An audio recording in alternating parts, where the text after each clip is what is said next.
G'day, welcome to another episode of no mature content, because I can't help myself but swear, so fuck it. Playing a bit of Path of Exile this afternoon. I played it when it first came out in an open beta back in 2012, I believe. And we're just missing content here and there.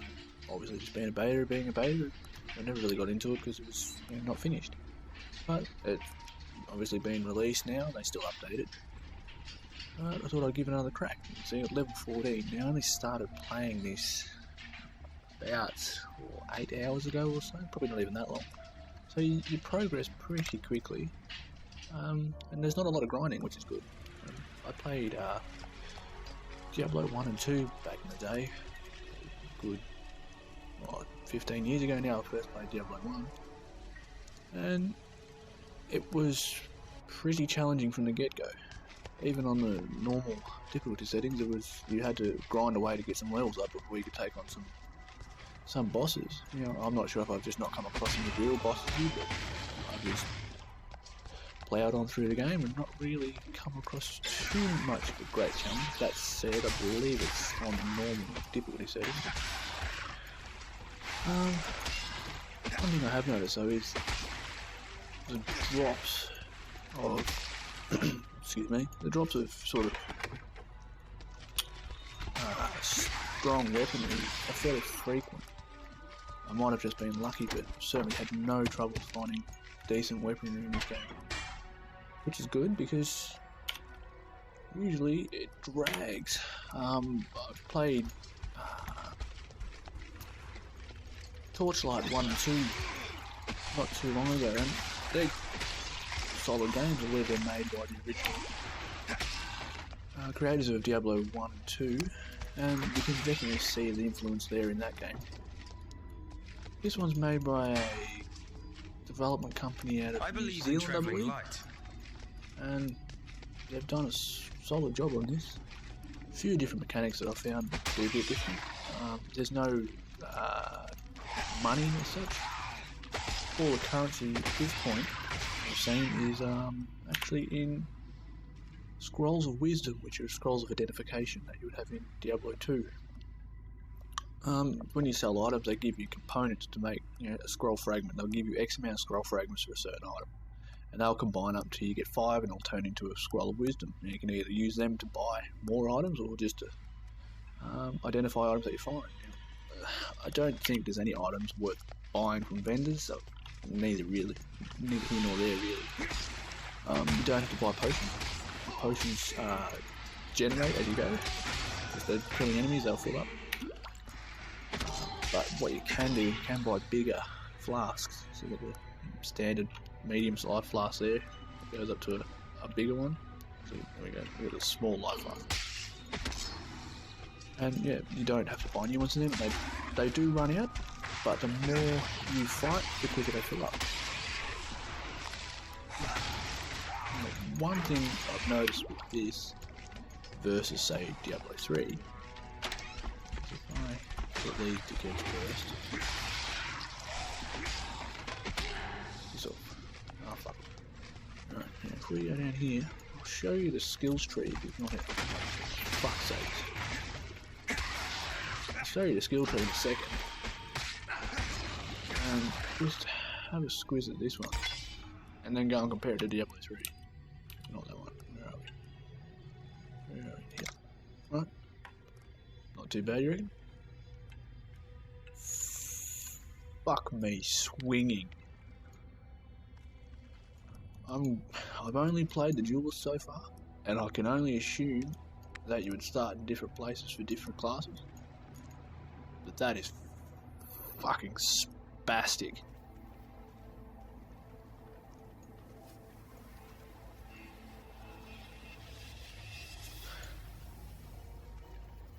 Yeah, that'd be mage-ish sort of thing. I'm assuming all these little blocked off things here are classes. But that is just absolutely insane. I'm not sure how much of that you can actually use. I don't know what the level cap is in this. I've not got far enough into it to find out. But my god. I didn't even realise you could zoom out on this until about 4 hours into the game. It's just mind-boggling. Kind of reminds me of Final Fantasy X. That big sprawl of spheres that you could move through. Anyway, back we go. The gameplay itself is pretty solid. I usually find myself getting fairly bored of the monotonous hack and slash sort of modern action strategy, action RPGs. This one's solid enough and progresses quick enough that I really haven't felt bogged down or bored. I haven't really paid too much attention to the storyline. That is usually something that I do like to follow a bit, but this time not so much. I'm just playing through, building up his character, and I might follow the story and another character build. I don't know. Oh, well, that's a bit annoying. How's that? I walk in that direction. When it loads, I'm facing to walk straight back out again. Okay, it loads pretty quickly.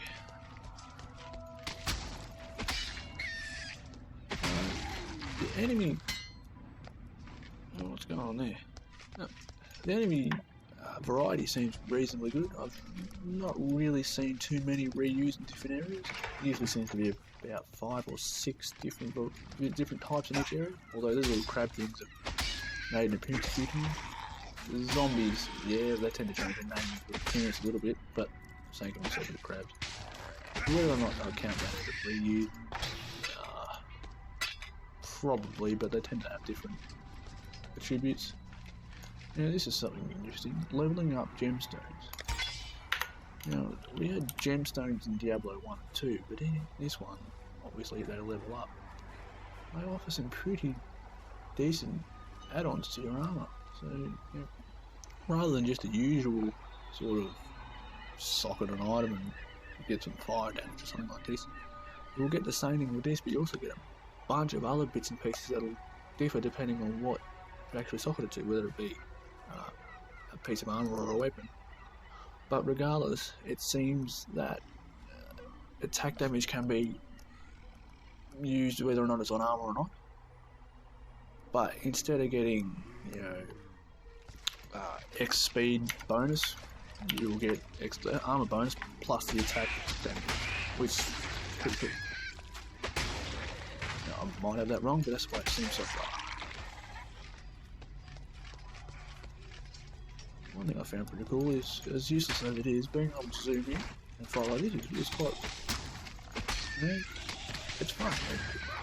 It does show off the shortcomings of the graphics, but I mean, this is a free game, and I would honestly say that it's better than Diablo 3. And I know it's probably a pretty big statement. Ignoring all Diablo 3 shortfalls and just looking at the core mechanics of the game, this one is a lot more solid. It seems to have more depth to the character creation. The items system is just obviously better. Excuse me. And I say that as being real. The way that the drop system works in Diablo 3 is, well, last I played it was clearly aimed at forcing people to use their option. Very rarely did I get any drops that were worth having, and when I did I could have just bought it anyway. It sort of made the whole game feel a bit useless. This one, drops are everywhere. They're not all great, but I got lucky and got a good bit of armour. The other thing to sort of bear in mind with this too is I've upgraded all this armour. You can pick up a lot of these orbed stones, and there's stones called armorous scrap. You're going to get armorous scrap. The armorous scrap improves the quality of armor, and you can also get an armorous whetstone, which improves the quality of your weapons. As far as I can see, that's it sort of just stacks and stacks and stacks. So to this point, I can't see as to why you would really need to go changing weapons all that often, provided you find these often enough. I'm going to prove myself wrong here. Let's see if it does. Right. 65 armor, 20% quality. Right, click on that. Nope, didn't work. Alright, use that one for a second. Put that down here. Didn't work. Take that out. Take that out. Nope, didn't work. Nope, I made a lie of myself. It can go to a certain point. What have we got here? Yep, 18%. Yep, that worked pretty good. So, it seems as though it does. Have a limit. That one is up 20% quality. Now, whether or not I can get a stone. Oh, wait a minute. It didn't work. Fucking idiot. Alright, I'm gonna. No. Fail to apply automation with what target. Well, it's not. So, I'll have to find out what the problem with that is. Figure that one out later. Yes, I am not a professional. Clearly. But, hey. I like it. I'm starting to think there's more to life than prize or perish. Alrighty. I may come back to this one in another episode. So there we go. Thanks for watching. I'll see you next time.